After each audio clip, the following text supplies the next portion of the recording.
tu familia. Recibamos con un fuerte aplauso la palabra de Dios.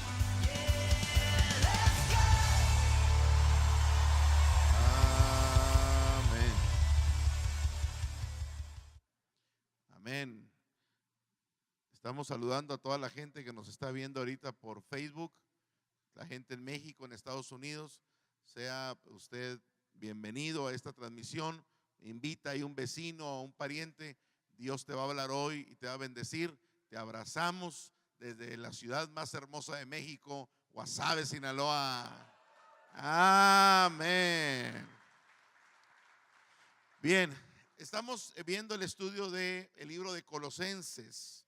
Hoy va a estar muy tremenda la palabra, porque trata de la victoria de Cristo sobre Satanás. Le pusimos a esta enseñanza la derrota de Satanás. Y vamos a ver Colosenses capítulo 2, versículo 13. Colosenses capítulo 2, versículo 13. Dice la palabra: y a vosotros, estando muertos en pecados y en la incircuncisión de vuestra carne, os dio vida juntamente con él, perdonándoos todos los pecados, anulando el acta de los decretos que había contra nosotros, que nos era contraria, quitándola de en medio y clavándola en la cruz. Versículo 15. Y despojando a los principados y a las potestades, los exhibió públicamente, triunfando sobre ellos en la cruz. En la Biblia hay varias palabras que son sinónimo. Por ejemplo, la palabra pecado, la palabra oscuridad y la palabra ignorancia son sinónimos. Pecado, oscuridad e ignorancia. Siempre que hay pecado, habrá oscuridad. Siempre que hay oscuridad, habrá ignorancia. En este reino opera el enemigo. En un reino donde hay oscuridad, donde hay pecado, donde hay ignorancia. Cuando la Biblia, por otro lado, me habla de luz, siempre cuando hay luz, anota esto por favor, habrá dirección. Siempre cuando hay luz, habrá visión, habrá paz, habrá tranquilidad, habrá seguridad, porque son palabras sinónimas, luz y santidad. Por eso cuando una persona, un creyente, decide vivir en santidad, esa persona sentirá en su vida seguridad. Será una persona que vivirá tranquilo. Será una persona que vivirá en paz. Será una persona que tendrá dirección en su vida, que tendrá visión, que tendrá propósito. Porque la luz ha llegado a su vida y la luz ha disipado las tinieblas. Se ha quitado el pecado, ya no hay oscuridad, ya no hay ignorancia. Ahora viene una revelación de la verdad de Dios. Ahora esa persona tiene tranquilidad, tiene paz, tiene seguridad, sabe por qué está aquí, sabe a dónde va. Sigue casado con la misma persona, sigue viviendo en la misma casa, sigue teniendo el mismo trabajo, pero hay algo en su vida, hay algo en su ser, hay algo que lo hace diferente. Se cuesta en paz, se levanta en paz, se duerme en paz, porque está seguro habitando bajo el abrigo del Altísimo y bajo la sombra del Omnipotente. Dale un fuerte aplauso al Rey. Amén. La gente sin Dios, usted puede ver a la gente sin Dios. La gente sin Dios vive intranquila, vive insegura, depresiva, sin dirección, sin propósito. Vive el día enfermo. Si me duele aquí, ay, estaba muy mal, ya me dieron las tarantas otra vez, ay, ando descansado. ¿Cuántos dicen amén? Así vive la gente que no tiene a Dios. Todo anda. Dice, huye el impío sin que nadie lo persiga. La gente que vive en las tinieblas vive inseguro, vive intranquilo, vive con temor, presa de temores, anda buscando a ver a quién o cuidándose de que alguien le haga algo. Pero los hijos de Dios, dice la Biblia, que vivimos como el león en la selva, confiados y no tenemos temor de nada. Amén. Uno de los propósitos principales de la palabra de Dios y de la predicación del evangelio es sacar a la gente de la ignorancia. ¿Es sacar qué? A la gente de la ignorancia. El ataque principal de la palabra de Dios, o sea, el ataque frontal de la palabra de Dios contra el enemigo es sacar a la gente de la ignorancia. ¿Cómo? Disipando las tinieblas y que la luz les resplandezca. Por eso nuestro Señor Jesucristo dijo en San Juan 8:32 que cuando conozcamos la verdad nos hará. Ponme ahí el versículo, Juan 8:32. Le estaba hablando a los judíos que habían creído en él y les dijo: si vosotros permaneciereis en mí y mi palabra permaneciera en vosotros, seréis verdaderamente mis discípulos y conoceréis la verdad, y la verdad,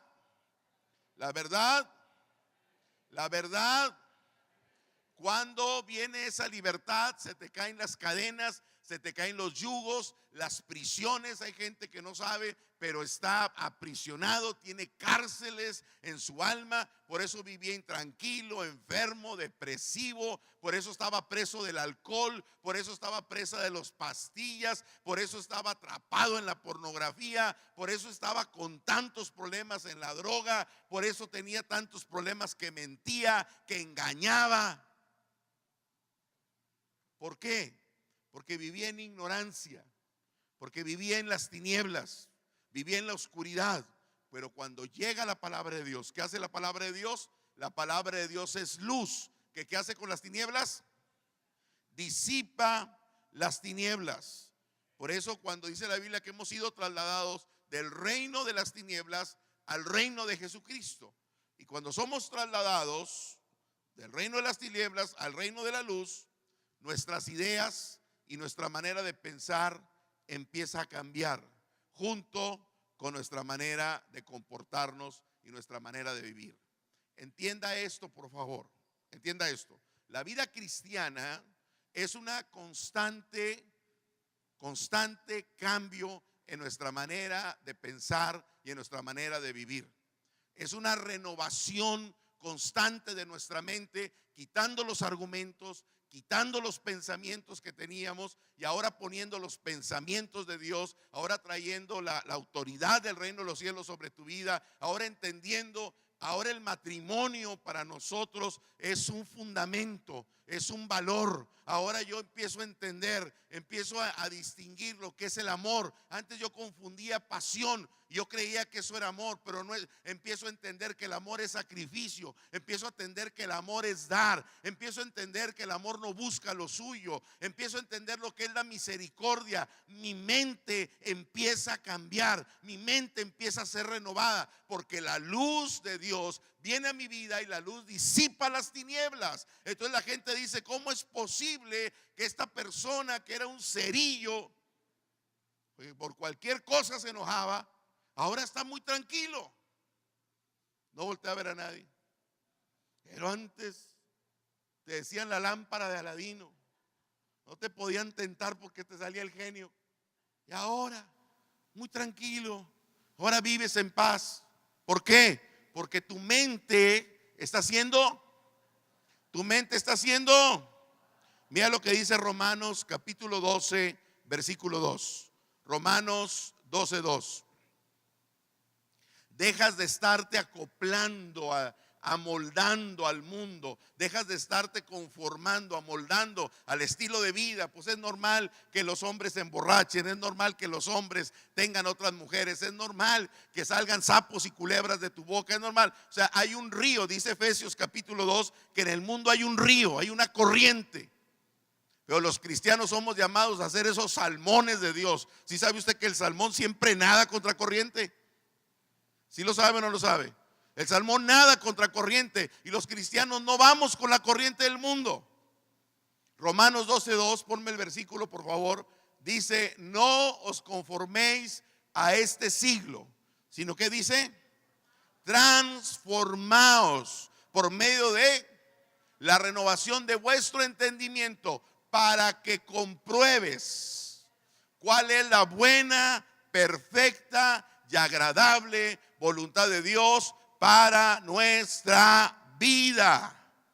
La palabra transformaos es la palabra griega metamorfosis, y metamorfosis es un cambio que sucede en la naturaleza. Baboso se convierte en una preciosa mariposa. Y no sé tú, pero yo sí era ese gusano feo y baboso que Dios me transformó. Amén. Porque sucede esa metamorfosis, contrario a lo que dice el mundo. El mundo dice: árbol que crece torcido, ¿qué dice? Jamás se endereza. Es cierto, jamás se endereza. Dios no va a enderezar una rama, Dios no va a enderezar una. Dios agarra el árbol.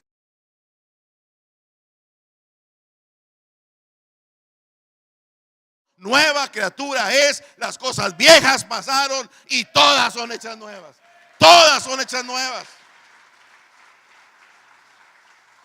Hay una vida nueva. Amén. ¿Cómo viene esa vida nueva a tu vida? Por medio de la renovación de tu entendimiento. Voltea con el que está hablando de ti, dile: necesitas renovar tu entendimiento. Necesitas renovar tu entendimiento.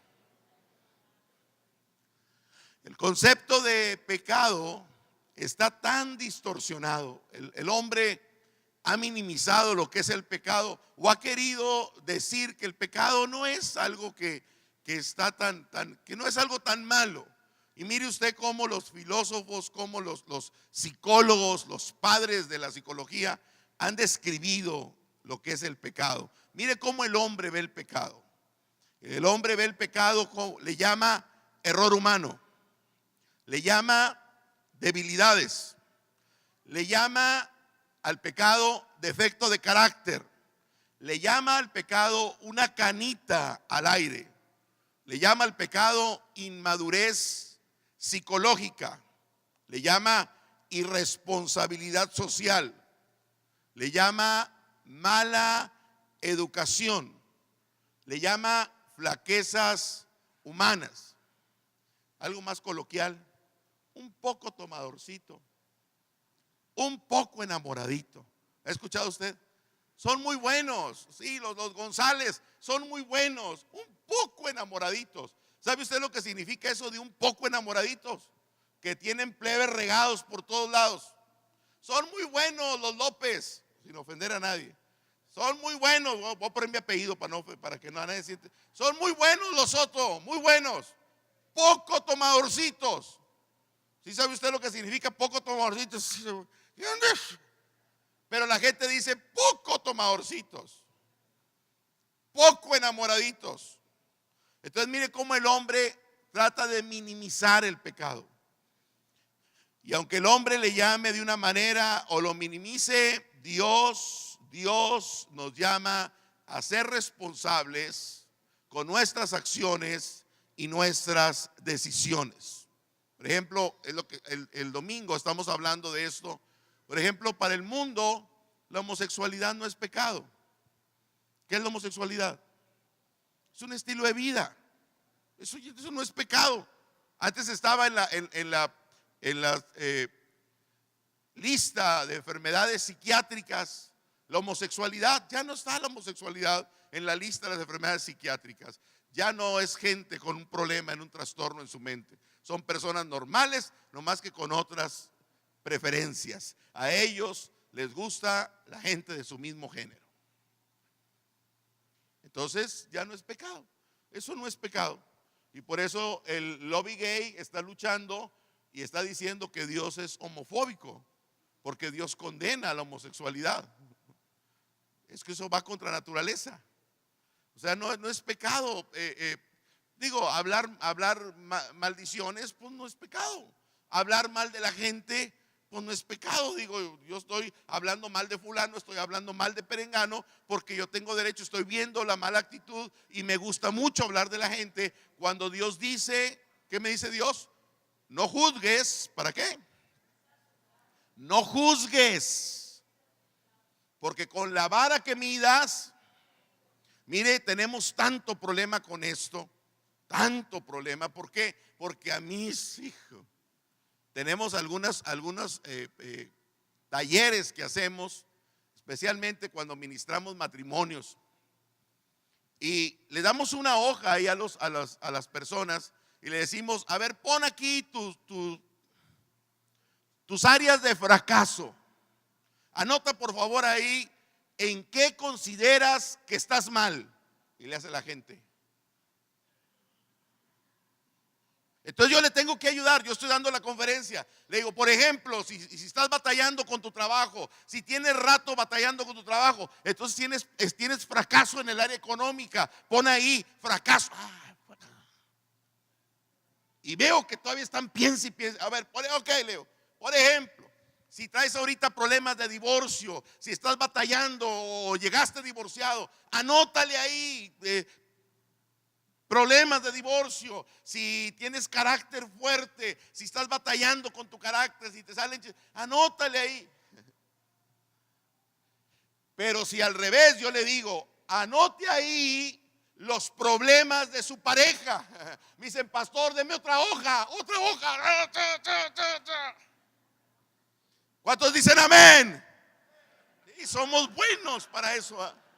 Soy bueno para estar señalando y estar diciendo aquel está mal, aquel está mal, aquel está mal. Y Dios dice que eso no lo debo de hacer, que yo no tengo la autoridad para juzgar a nadie. Dios es juez. Dios es juez. Yo no puedo cambiar a nadie. A la única persona que puedo cambiar es a mí mismo.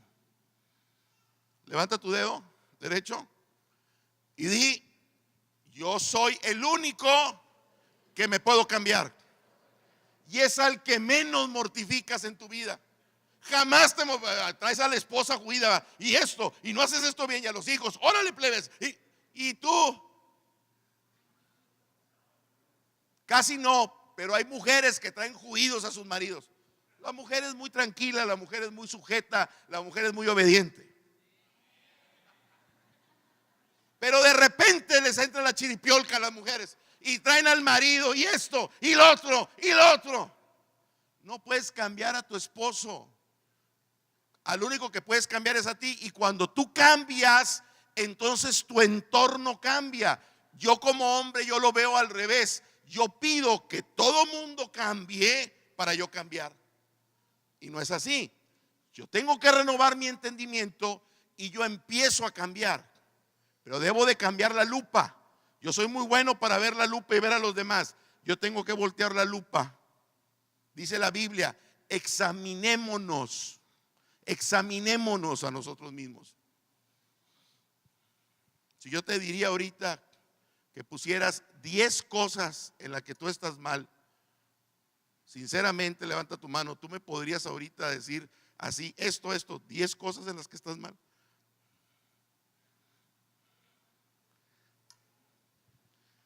Y enmudeció el palenque.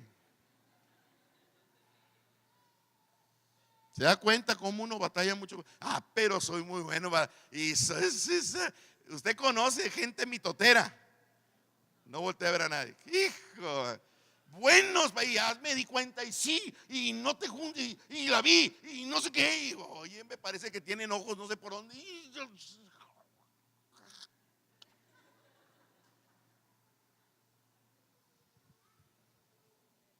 Cambia tú. Voltea con el que está hablando de ti y con mucho amor y respeto dile, al único que puedes cambiar es a ti. Dile. Si es tu esposa, no le tengas miedo, que al cabo aquí no te hace nada. Aquí no te hace nada. Voltea y dile, a la única que puedes cambiar es a ti. Quién sabe cómo te vaya en tu casa, pero aquí no te va a hacer nada. Híjole. Entonces mire cómo el hombre el hombre sin Dios tiene un concepto equivocado o no sabe. El hombre que vive en tinieblas no conoce o tiene un concepto erróneo de lo que es el amor. Piensa muy diferente el hombre a cómo Dios ve el amor, el perdón. El hombre ve el perdón de una manera, y todavía yo conozco aún cristianos que dicen que perdón nada más a Dios. Orgullosos, soberbios, altivos. Cuando Cristo dijo: aprended de mí, que soy manso y humilde de corazón. Perdón. Y Dios me llama a perdonar y amar. ¿A quién cree usted? A mis enemigos y a los que me hacen mal. No a los que me caen bien, sino a los que me quieren hacer. Dice el Señor: ámalos y perdónalos. Tengo un concepto equivocado de lo que es la misericordia. O sea, Dios piensa, dice Isaías 55, mis pensamientos no son tus pensamientos y mis caminos no son tus caminos. Entonces, cuando viene la luz a mi vida, mi mente renovada, yo empiezo a entender lo que es el amor. Yo empiezo a entender lo que es la misericordia. Empiezo a entender que es de más bendición dar que recibir. Empiezo a entender que así como yo quiero que me trate la gente, así yo tengo que tratar a los demás. Y yo empiezo a tratar a los demás como me gustaría que me trataran a mí. No les estoy exigiendo que me traten bien. Yo empiezo a tratarlos a ellos como yo quiero que me traten. Esa es la regla de oro. ¿Sí la sabes? ¿Sí la habías oído? Pero mi mente necesita ser renovada. No que te vuelvas religioso. Una persona religiosa no cambia a nadie, ni es de testimonio para nadie. Una vida transformada es la que es de mucha bendición. Yo empiezo a entender cómo Dios hace las cosas, cómo Dios quiere que yo también me conduzca, cómo debe ser mi comportamiento como esposo, como esposa, como padre, como hijo. El hombre minimiza el concepto de, por ejemplo, la muerte, y dice que la muerte, pues, hablan de la reencarnación. El hombre dice que hay un lugar en medio entre el cielo y el infierno, que la mayoría de la gente no cristiana no cree en el infierno, pero dicen que hay un lugar intermedio y que si mucha gente se pone a rezar por ti, entonces no importa que haya sido como la sangre de Judas, entre todos te van a puchar para arriba y sube Pelayo, sube Pelayo, sube y te vas a ir al cielo.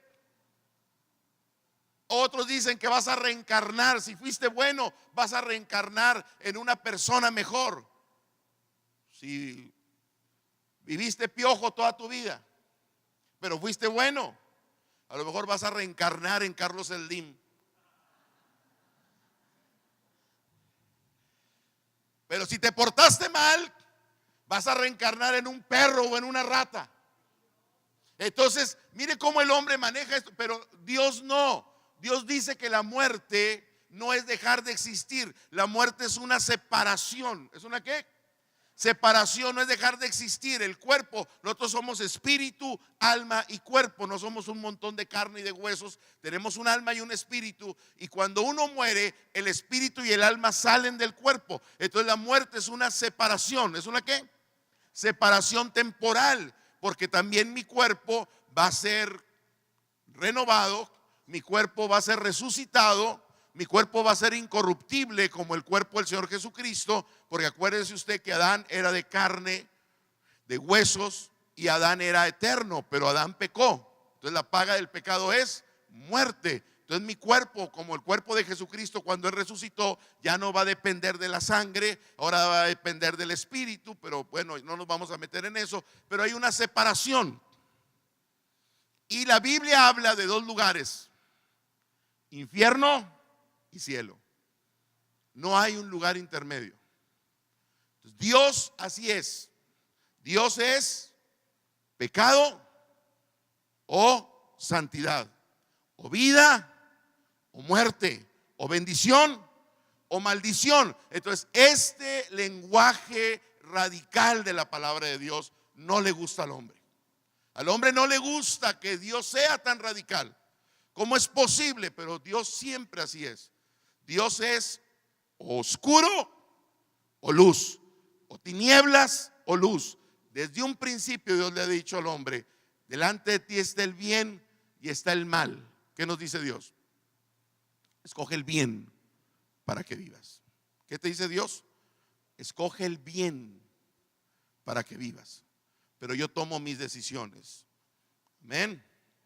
Yo tomo mis decisiones. Entonces la gente dice: mira, todas las religiones son buenas, hombre. Todas te llevan al cielo. ¿Es cierto eso? Jesucristo dijo: yo soy el camino, yo soy la verdad, yo soy la vida. ¿Y qué dijo? Y nadie, diga conmigo, nadie llega al Padre si no es a través de mí. Un único camino. Al hombre le gusta que a través de muchos caminos, de la dianética, de la metafísica, a través del Feng Shui, que a través del horóscopo, que a través de ir allá con doña Cata, o ir allá al otro lado, que con una barrida y que con una trapeada, y que con todo eso yo voy al cielo. Pero la Biblia dice que hay un solo camino. ¿Hay un qué? Hay un solo camino, y ese camino se llama Jesús. ¿Cómo se llama ese camino? Mire lo que dijo el Señor en Hechos capítulo 4 versículo 12. Mire lo que declara la palabra de Dios. Hechos 4:12. En ningún otro hay salvación. En ningún otro hay salvación. Porque no hay, ¿qué dice? Otro nombre debajo del cielo en donde podamos ser salvos. Únicamente ¿en dónde? En el nombre de Jesús. No hay otro nombre bajo el cielo dado a los hombres en que podamos ser salvos. Esto no le gusta al hombre. ¿Cómo es posible, hombre? Si yo creo mucho en San Juditas, hombre, y yo creo mucho en San Perenganita, y yo le pido mucho. No hay otro nombre. Diga conmigo, no hay otro nombre. Nadie murió por ti. Nadie fue alguien que vino en carne sin pecado y entregó su vida por ti, por mí. Nadie murió por ti, por mí. El único que murió por ti, por mí se llama Jesús. El único que tiene el poder para reconciliarme con el Padre es la sangre de Cristo. Lo único que tiene poder para perdonar mis pecados es la sangre de Cristo. No hay otro nombre. Diga conmigo, no hay otro nombre. No hay otro nombre debajo del cielo dado a los hombres en el que podamos ser salvos. Solamente en el nombre de Jesús. Miren lo que dice Juan 5:24. San Juan 5:24. ¿Quién me está tomando el tiempo? Qué bueno que no hay nadie. De cierto os digo, el que oye mi palabra y cree al que me envió, ¿qué dice? Tiene vida eterna y no vendrá a condenación. ¿Más qué dice? ¿Ha pasado de qué? De muerte a vida. Cristo está diciendo que el que oye su palabra y cree al que le envió, tendrá vida eterna y no vendrá condenación. La palabra condenación es juicio. ¿Es qué? Juicio. Todos vamos a compadecer ante el tribunal de Cristo o ante el gran trono blanco. Hay un juicio, lo creas o no. Nunca había llovido en los tiempos de Noé. Jamás había llovido. Y Dios empezó a hablar que iba a venir. Noé empezó a predicar que iba a venir una lluvia, que iba a arrasar todo. Y empezó a construir el arca. Y todo el mundo se burlaba de Noé. Desde nuestros tatarabuelos nos están diciendo que Cristo viene, que Cristo viene, que Cristo viene. Y la gente dice: no, hombre, ese cuento ya me lo sé. ¿Cómo va a venir el Señor como ladrón en la noche? Cuando menos te lo esperes. Como un rayo que es como el relámpago que se ve del oriente al occidente. Dice: así será la venida del Señor. Y todos los muertos en Cristo van a ser levantados, y los muertos, los que murieron tampoco sin Cristo, van a ser levantados. Y luego los que hemos quedado vamos a ser arrebatados juntamente con ellos a las nubes. Y vamos a ir a un juicio. Pero dice la palabra que lo que te libra del juicio es ¿qué? ¿Qué leímos ahorita en San Juan? Haber creído ¿en quién? En Jesucristo. Dice, no vamos a venir a condenación. Tenemos vida eterna. No hasta que nos muramos. Tenemos vida eterna desde que te arrepientes, le abres tu corazón a Cristo, Él perdona tus pecados, y cuando te mueres te vas a separar de tu cuerpo, pero vas a seguir siendo salvo porque tienes vida eterna. Dale un aplauso al Rey. Amén.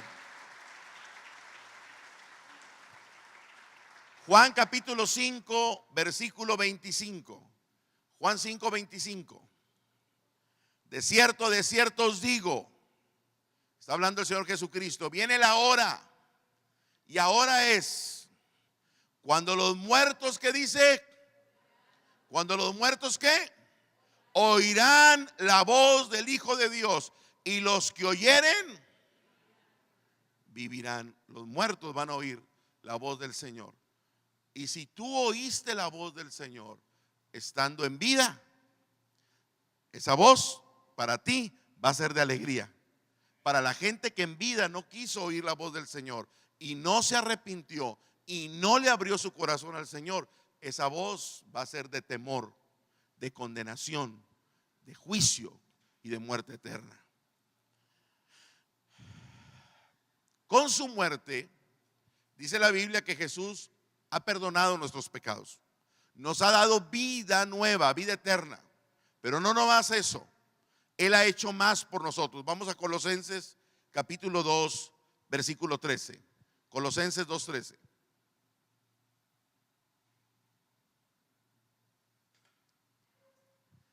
Y a vosotros, Colosenses 2:13, estando muertos, ¿en qué dice? En pecados y en la incircuncisión de vuestra carne, ¿qué hizo? Nos dio vida juntamente con Él, perdonándonos, ¿qué dice? Todos los pecados. Mire cómo la Biblia habla que sin Cristo, ¿cómo estábamos? Muertos. Alguien en el teclado, por favor. Sin Cristo estábamos muertos. Aunque tú caminas, aunque tú respiras, aunque tú miras, aunque tú oyes, aunque tú tienes contacto físico, pero la Biblia dice que estamos muertos. Porque el pecado que trae muerte. Dice que estábamos muertos en nuestros delitos y en nuestros pecados. ¿Y qué hizo Cristo? ¿Qué hizo Cristo? ¿Qué nos dio? ¿Qué dice Colosenses 2:13? Nos dio vida. ¿Qué hizo? Nos dio vida. ¿Cómo nos dio vida? Perdonando. ¿Cómo nos dio vida? Perdonando nuestros pecados. Cristo, cuando murió en la cruz, Él alzó la voz y dijo: consumado es. Él dijo: el precio fue pagado. El precio fue pagado para que el hombre sea salvo. Él entregó su vida. Él derramó su sangre para perdonar nuestros pecados. Se abrieron los cielos. Dice que hubo un temblor cuando Cristo murió. La tierra se partió en dos. Y dice que había un velo que separaba el lugar santo del lugar santísimo. Una cortina de lino gruesa. Dice que esa cortina se rasgó de arriba hacia abajo. No de abajo hacia arriba, de arriba hacia abajo. Porque esa cortina la rasgó el Espíritu Santo y abrió el velo para que ahora todo mundo, todos los que aceptáramos que somos pecadores y nos hemos arrepentido y le hemos abierto nuestro corazón al Señor, tengamos acceso a la presencia de Dios. El camino está limpio, el camino está libre ahora para entrar a la presencia de Dios. ¿Quién hizo esto? El sacrificio de nuestro Señor Jesucristo. Ahora, no nada más esto, versículo 14, Colosenses 2:14. No nada más perdonó nuestros pecados y nos dio vida eterna, sino hizo algo. Dice: anulando el acta de los decretos que había contra nosotros, que nos era contraria, quitándola de en medio. ¿Y qué dice? Clavándola en la cruz. Había un acta de decretos. ¿Había un qué? Un acta de decretos que estaba contra ti y contra mí. La palabra acta es una palabra griega, cheirograpón. Cheirograpón es en griego la palabra acta y significa documento escrito a mano. ¿Qué significa? Documento escrito a mano. Y el decreto dice que era el acta de los decretos. ¿El acta qué es? Un documento escrito a mano. Y la palabra decreto es la palabra griega dogma. Y dogma significa declaración doctrinal, pero también se traduce como ordenanza y ¿qué? Y edicto. Hay un decreto, hay un edicto que Dios tiene contra todo ser humano. Él le dio estos edictos y estos decretos a Moisés. Por ejemplo, un muchachito que desde los 6 años empezó a delinquir, empezó a robar y lo mandaron a la correccional, y luego a los 13 años comete su primer asesinato y lo tienen otra vez encerrado. Se empieza a drogar, empieza a alcoholizarse, se empieza a inyectar heroína. A los 18 años ya lo meten a la cárcel, ha violado, ha hecho tantas cosas. Ese hombre, hay un edicto contra él, porque el decreto dice: no robarás, no matarás, no dirás falso testimonio, honrarás a tu padre y a tu madre. Entonces todos esos edictos están contra esta persona, y esta persona, si no se arrepiente, esta persona no va a ser salva. ¿No va a ser qué? No va a ser salva. Esa acta de los decretos no se podía quitar. Dios la había dado y eran y son mandamientos eternos. Y ahí están. No se puede quitar. Dice el apóstol San Pablo: yo no sabía que codiciar era pecado, hasta que me di cuenta en la ley que decía el mandamiento: no codiciarás. Entonces el mandamiento revivió en mí el pecado, y el pecado, siendo consumado, me llevó a la muerte.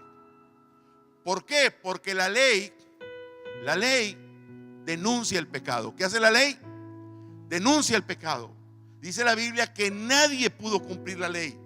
Entonces esa acta ahí está, y nos está acusando a los hombres. Nos está diciendo: somos culpables. Nos está diciendo: eres culpable. Hay un edicto. ¿Y qué hizo Cristo con esa acta? Anulando el acta de los decretos que nos era contraria, quitándola de en medio. ¿Y qué hizo? Clavándola en la cruz. Esto es muy importante, porque dice la ley que sin derramamiento de sangre no se hace remisión de pecados. En la Roma antigua, cada vez que crucificaban a una persona, cuando estaba crucificado, le ponían un acta ahí arriba y le ponían ahí violador, le ponían ahí ladrón, le ponían ahí asesino. Entonces toda la gente que pasaba y miraba a la persona que estaba crucificada sabía, al leer ahí en el acta, sabía por qué lo crucificaron y por qué murió. ¿Sabe usted lo que le pusieron a Cristo en la cruz? ¿Qué decía el acta de Cristo? ¿Usted recuerda lo que decía el acta de Cristo? Decía: Rey de los judíos. ¿Qué decía? Rey de los judíos. ¿Por qué? Poncio Pilatos, acuérdese usted, Poncio Pilatos no halló pecado en él. Entonces dijo Poncio Pilatos: ¿por qué van a matar a este hombre? ¿Por qué lo van a crucificar? Yo no encuentro pecado en él. Era importante, porque Jesús es el Cordero de Dios que quitó el pecado del mundo, y el Cordero de la ley tenía que ser macho de un año, limpio, sin ningún defecto. Entonces Poncio Pilatos dijo: yo me lavo las manos, yo soy libre de la sangre de este hombre. Entonces empezó a preguntar: ¿por qué lo van a crucificar? Porque se llamaba Hijo de Dios y porque decía que era Rey de los judíos. Entonces dijo Pilatos: bueno, pónganle ahí tenían que ponerle en el acta: pónganle Rey de los judíos. Entonces, cuando los judíos se dan cuenta, vienen y le reclaman a Poncio Pilatos: ¿por qué le pusiste rey a los judíos? Porque decir, no, pero él no es nuestro rey. Lo que está hecho, hecho está.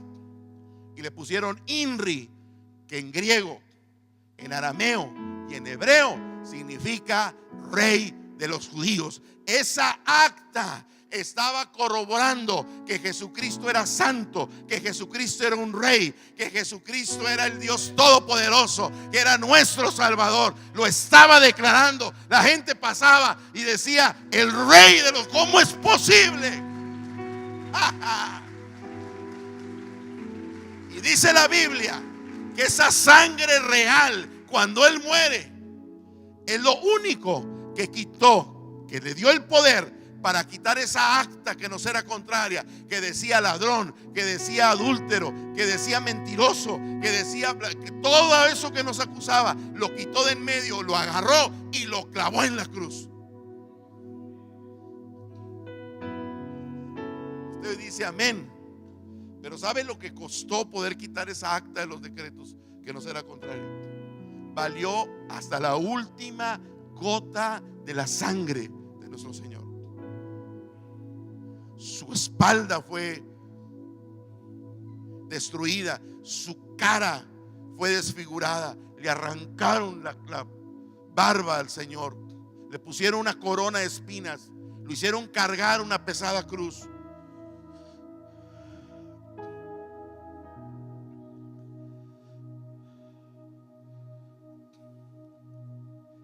Algo pasó en la cruz del Calvario, porque dice la Biblia que tú y yo estábamos con Cristo ahí. Cristo cargó con nuestros pecados. Hubo tinieblas y Cristo fue abandonado. Jesús alzó los ojos al cielo y dijo: Dios mío, ¿por qué me has abandonado? Por primera vez en la historia, no de los 33 años del Señor, por primera vez en la historia del universo, el Padre se separaba del Hijo. ¿Por qué me has abandonado? Era necesario que fuera abandonado para depositar todo el pecado sobre él, de las generaciones pasadas, de las generaciones que estaba Cristo muriendo y de las generaciones venideras donde estamos tú y yo. Amén. Entonces hay algo en la ley que dice que un juez no puede juzgar a una persona por el mismo delito. No puede ser juzgada una persona dos veces. Entonces imagínate un hombre que asesinó a una persona y lo condenan a la silla eléctrica o a la inyección letal, muerte, porque era culpable, estaba ahí todo su expediente. Entonces cuando a él le ponen la inyección y muere, cercioran que está muerto. Entonces lo que hace el juez, agarra el expediente de esa persona, ya se murió, ya fue juzgado. Pero resulta que esa persona al tercer día resucita, al que mataron, y va y se le presenta al juez, y al juez le da un infarto. No. Va y se le presenta al juez y le dice: ¿qué pasó, juez? Y el juez lo ve y le dice: ¿tú eres el asesino? Sí. Pero si yo vi que muriste. Sí, pero resucité. El juez ya no puede volver a juzgarlo por eso, porque este expediente ya fue roto. Él ya fue juzgado, él murió, pero ahora resucitó. Dice la Biblia que en Cristo tú y yo morimos con Él, pero también con Él fuimos. Entonces el diablo ya no nos puede juzgar por lo mismo. El acta de los decretos que era contraria contra nosotros, Cristo la quitó, la anuló y la clavó en la cruz. Somos libres porque morimos con Cristo y fuimos resucitados juntamente con Él. Amén. El diablo no me puede acusar. El que está en Cristo, nueva criatura es. He sido limpio, he sido perdonado por la sangre de Cristo. Si era pero ya no soy. Era un hijo de la mañana, ahora soy hijo de Dios. Amén. Voltea con el que está hablando de ti y dile: soy hijo de Dios. Díselo: soy hijo de Dios. Así sucedió con nosotros mismos. Morimos y resucitamos. Romanos 5:1. Pase todo el grupo de alabanza. Justificados pues por la fe. Romanos 5:1. Justificados pues por la fe, tenemos paz para con Dios por medio de hemos sido justificados y ahora estamos en paz con nuestro Señor.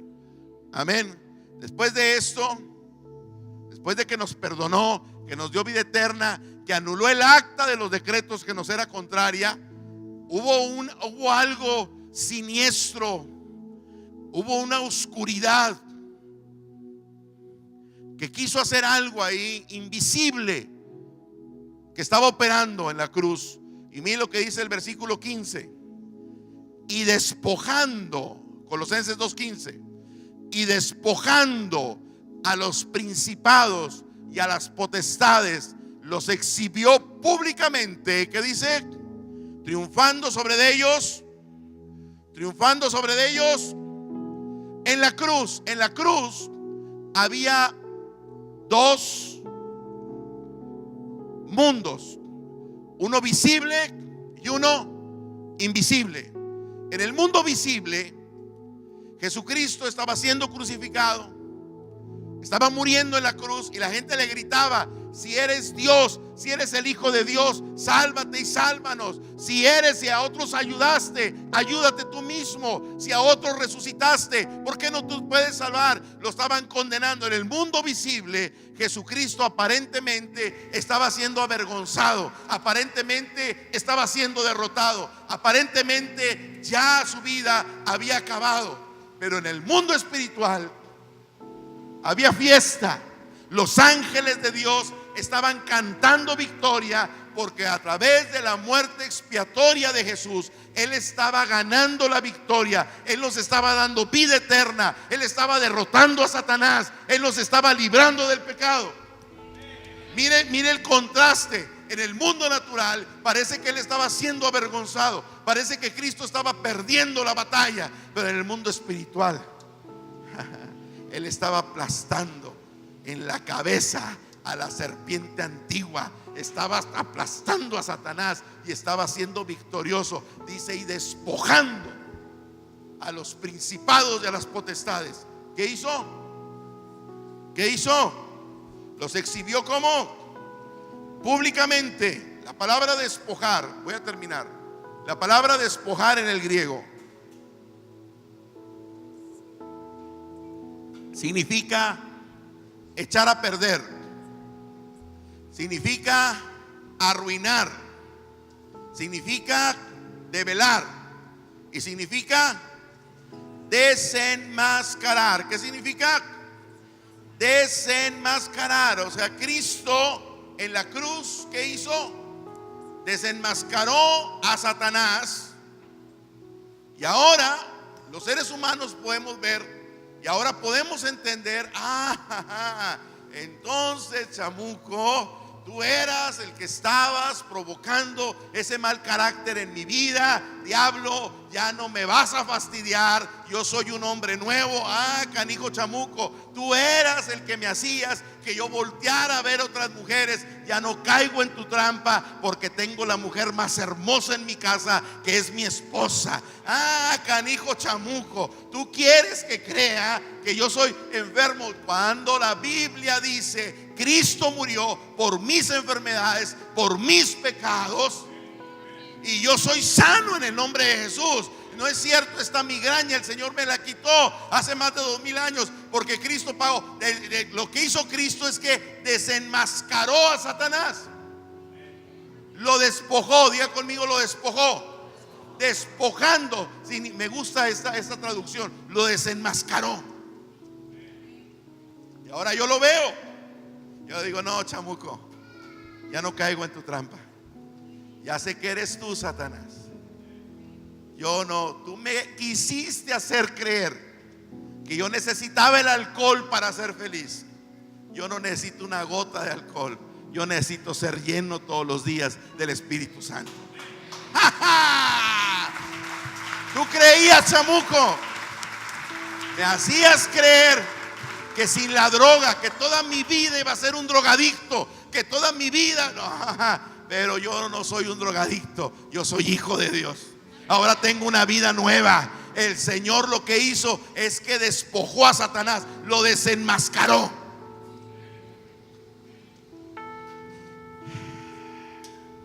Mira lo que dice Juan 8:44. Cristo dijo que Satanás es mentiroso y es padre de mentira. La fuerza del diablo es mantener al cristiano en ignorancia, es mantener al cristiano en temor. Satanás es mentiroso y Satanás quiere que creas que tú sigues siendo un pecador, que Dios no te ha perdonado, que necesitas hacer muchas cosas, que cuando la Biblia dice que el Señor Jesucristo despojó a los principados y a las potestades y los exhibió públicamente. Jesucristo dijo: vuestro padre es el diablo. Estaban los fariseos ahí diciendo: tenemos a nuestro padre Abraham. Y le dijo Jesús: si su padre fuera Abraham, las obras de Abraham hicieran. Ponme Juan 8:44. Ustedes son de vuestro padre el diablo y los deseos del diablo quieren hacer. Él ha sido mentiroso desde el principio y no ha permanecido en la verdad. Cuando habla mentira, de suyo habla, porque es mentiroso y padre de. Él ha sido homicida desde el principio, no ha permanecido en la verdad. Porque cuando habla mentira, de suyo habla, porque es mentiroso y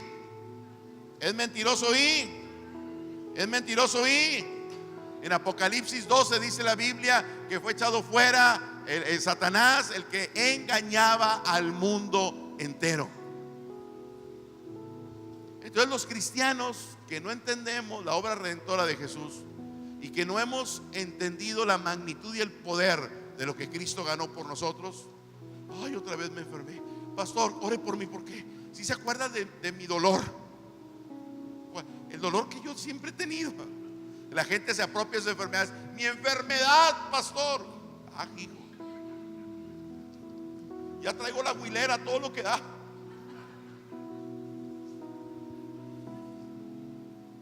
Otra vez volví a caer, pastor. No volviste a caer. No te has parado firme en tu nueva identidad de hijo de Dios. Dale un aplauso. Nada que volví a caer. ¿A poco crees que el sacrificio de Jesús, a poco crees que el sacrificio de Cristo fue algo ligero? Él despojó a los principados y a las potestades. Amén. Él despojó a los principados. Entonces, cuando viene la luz a mi vida y yo veo la palabra de Dios, yo me empiezo a dar cuenta en la luz de la palabra que ahora soy libre, que ahora soy hijo de Dios. Empiezo a entender a la luz de la palabra que Dios tiene pensamientos de bien y no de mal para mi vida. Empiezo a ver en la palabra de Dios que el bien y la misericordia me seguirán todos los días de mi vida. Empiezo a ver en la palabra que el deseo de Dios es que yo sea prosperado en todas las cosas y que tenga salud, así como prospera mi alma. Y si estoy batallando ahorita, no importa, Dios ya me dio la victoria. Mis ojos están puestos en el galardón. Estoy peleando la buena batalla de la fe, porque en Cristo soy más que vencedor. Todo lo puedo en Cristo que me fortalece. Y esta leve tribulación momentánea producirá un cada vez más excelente peso de gloria sobre mi vida. Lo estoy viendo. La luz ha alumbrado mi vida,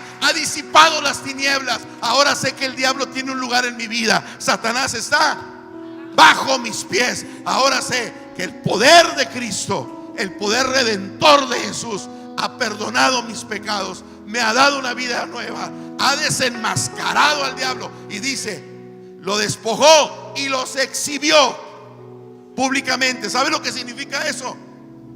Que la gente no lo ve, pero yo como cristiano sí lo veo. No, chamuco, no me vas a volver a engañar. Ya no voy a caer en tu trampa. Soy una nueva criatura. El chamuco es tan tonto que viene sobre lo mismo. El diablo siempre te quiere llevar al pasado. Recuerda, cuando el diablo te quiera recordar tu pasado, tú recuérdale a él su futuro. Sí era eso, pero ahora soy hijo de Dios. Yo voy al cielo y tú vas al infierno eternamente. Así que chíspale. Amén. Póngase de pie, por favor.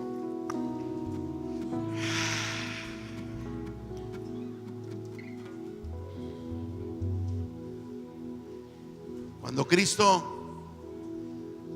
resucitó y fue al cielo y descendió, le dijo a las mujeres, a Marta y a María: no me toquen, porque aún no he sido glorificado. Él ascendió al cielo y se presentó delante del tabernáculo verdadero. Se presentó como la ofrenda, la verdadera ofrenda. Presentó sus manos, sus llagas, sus heridas. Dice la Biblia que Él fue glorificado. Y cuando Él desciende y Él pone los pies en la tierra, Él declara y dice: toda potestad me ha sido dada en el cielo y en la tierra. Él dijo: toda autoridad yo les doy. Vayan en mi nombre y echen fuera demonios, hablen en otras lenguas, prediquen el evangelio, sanen a los enfermos, limpien a los leprosos, porque yo les he dado autoridad, la autoridad que he ganado y que el Padre me dio en el cielo y en la tierra. Esa autoridad te la doy. Ve en mi nombre. Esa autoridad te la doy. Él ganó una autoridad legal y Él nos da esa autoridad para que en el nombre de Jesucristo se doble toda rodilla de los que están en el cielo, en la tierra y debajo de la tierra. Cristo, poder, sabiduría y autoridad de Dios. Cristo nos dio potestad, nos dio poder, eusocia. Levanta tus manos al cielo, mi hermano. Un hijo de Dios jamás va a andar triste, deprimido, enojado. Un hijo de Dios jamás va a voltear hacia atrás. Uno quema sus puentes. La vida antigua únicamente sirve para glorificar al Señor. Hemos sido lavados y perdonados por su sangre. Somos hijos de Dios. Tenemos autoridad. El pecado ya no se va a enseñorear de nosotros. No estamos bajo la ley, estamos bajo la gracia.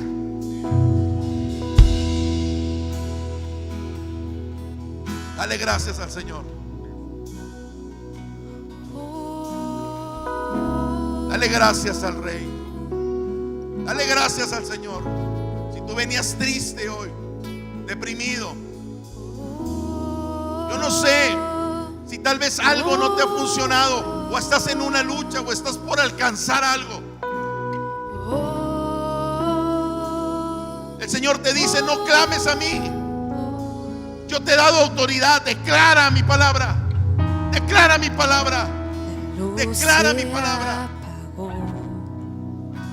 El sol se oscureció, murió el Salvador del mundo. Su cuerpo en la cruz, su sangre derramó. Toda condenación cayó en él.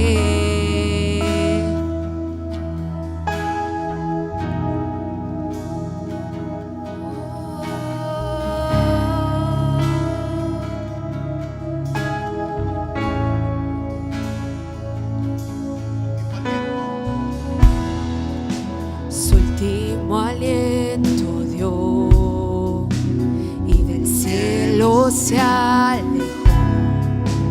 La oscuridad cubrió al Hijo de Dios.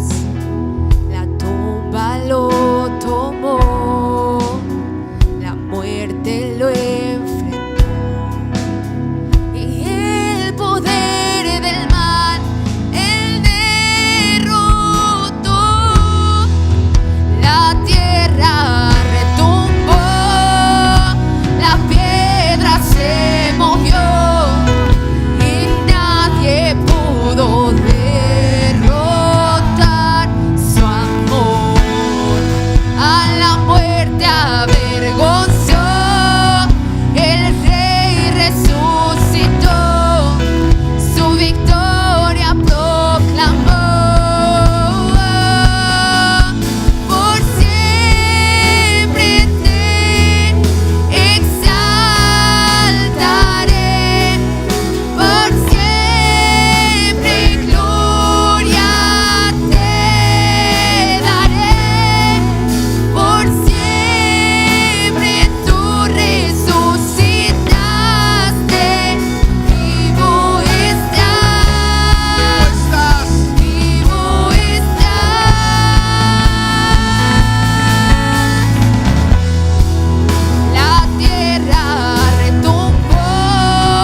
sacrificio partió la historia del mundo en antes de Él y después de Él. No hay otro suceso tan poderoso y tan importante en la historia de la humanidad que la muerte y la resurrección de Jesucristo. Ni Mahoma, ni Buda, ninguno de la gente que se llame dioses en este mundo ha muerto y ha resucitado. El único que dijo: voy a morir y al tercer día voy a resucitar, es Jesucristo nuestro Señor. Nuestro Rey no está muerto, nuestro Rey está vivo, está sentado a la diestra del Padre y ha enviado al Espíritu Santo para llenarnos de poder y de autoridad, para que seamos luz en medio de las tinieblas, para que seamos la sal de la tierra. Mi hermano, Satanás es mentiroso. El diablo se viste de bueno y de malo. Y por eso la gente dice: te echaron brujería negra. Entonces ve con una bruja blanca y la gente busca y el diablo pone las religiones para que la gente crea que a través de una religión, y el diablo hace que la gente todavía mire a Cristo ahí resucitado. Pero los hijos de Dios no vemos a Cristo ahí, crucificado. Vemos la cruz vacía, vemos la cruz como la señal de la victoria que nuestro Dios es.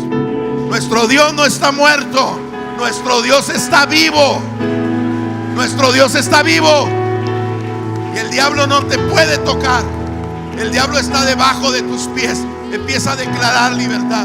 Dios te ha prometido que toda tu casa será salva. Dios te ha prometido que Él va a usar tu vida. Él te va a usar. Dios quiere que sepas que no es tu gracia, no es tu poder, es el poder y el favor de Dios. Dios va a usarte. Dios va a levantar aquí gente, empresarios, pilares económicos. Dios va a levantar gente con un llamado de evangelismo, de apóstol, de profeta. Vamos a mandar pastores a las naciones, en México, Estados Unidos, Centroamérica. Dios te va a usar a ti si tú le crees al Señor. Dios te va a usar a ti si tú le crees al Señor. No es del que quiere ni del que puede, es del que Dios agrada. Levanta tus manos al cielo y dile: Señor, aquí está mi vida. Yo creo que tu sacrificio es suficiente. Usa mis manos, usa mis pies, usa mi boca.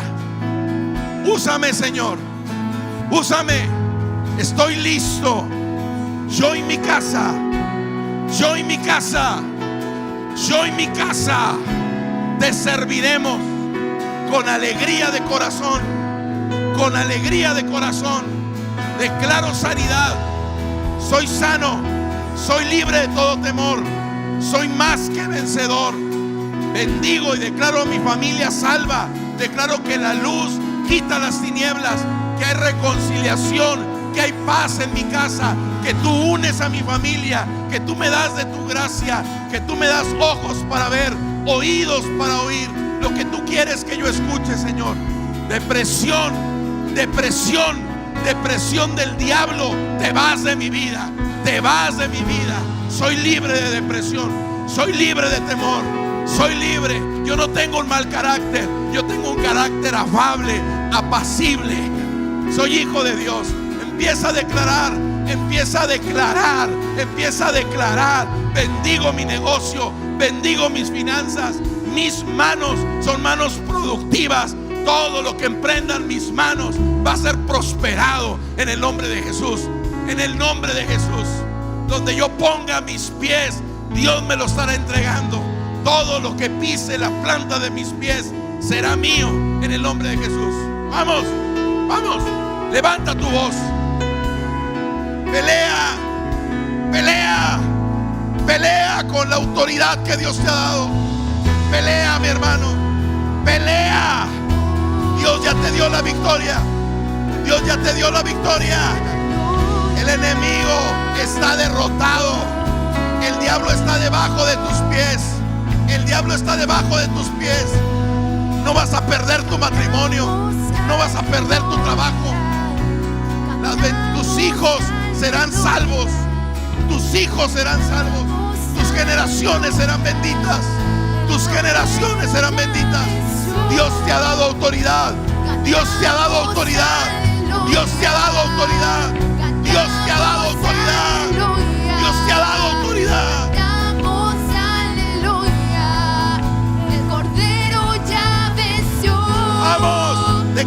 la palabra del Señor, anulando el acta de los decretos que nos era contraria. Cantamos aleluya, el Cordero ya venció. Cantamos aleluya, cantamos aleluya, cantamos aleluya. Por siempre te exaltaré, por siempre gloria te daré, por siempre tú resucitaste. Vivo estás, vivo estás, por siempre te exaltaré, Por siempre. por siempre gloria te daré, por siempre tú resucitaste. Vivo estás, Vivo estás. vivo estás.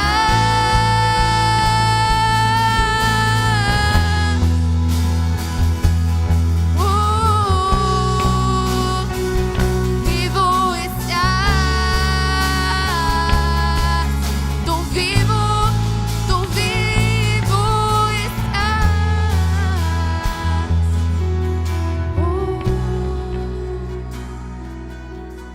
Una familia que hemos estado compartiéndoles la palabra.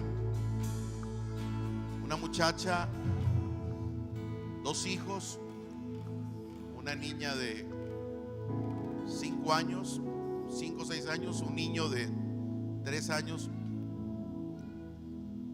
y empieza a tener problemas como mareos, le duele mucho la cabeza y no se le quita, y va al médico. Y después de que le hacen muchos estudios, la meten en el tubo ese.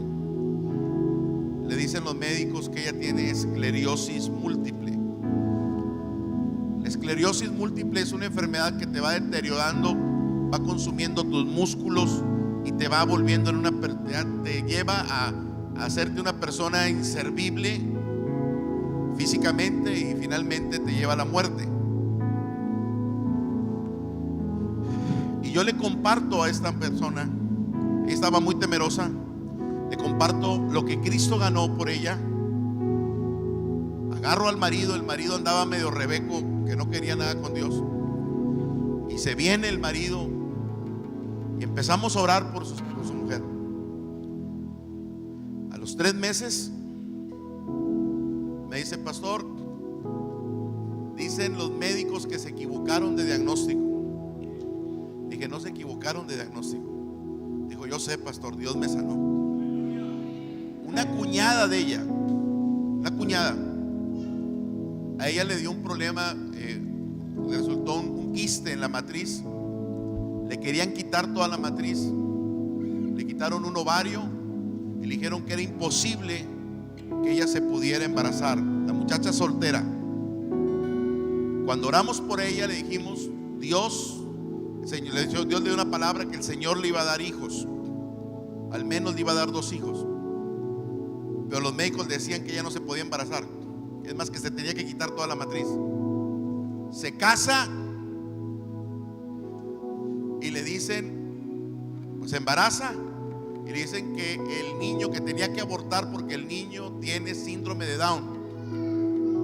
Le dije: no es cierto que tu hijo tiene síndrome de Down. Dios no iba a permitir que te embarazaras. Si los médicos decían que no te podías embarazar, tú dijo: no, oramos. Acaba de nacer el plebón y de Down no tiene nada. Porque el diablo es mentiroso y es padre de mentira. Tienes que levantarte con autoridad y tienes que declarar la palabra de Dios. Amén. Voltea con el que está a uno de ti, dile: Dios te ha dado autoridad. Dios te ha dado autoridad, no tengas temor. Dios tiene bendición para tu vida. Dios tiene bendición para tu vida. Dele un fuerte aplauso al Rey.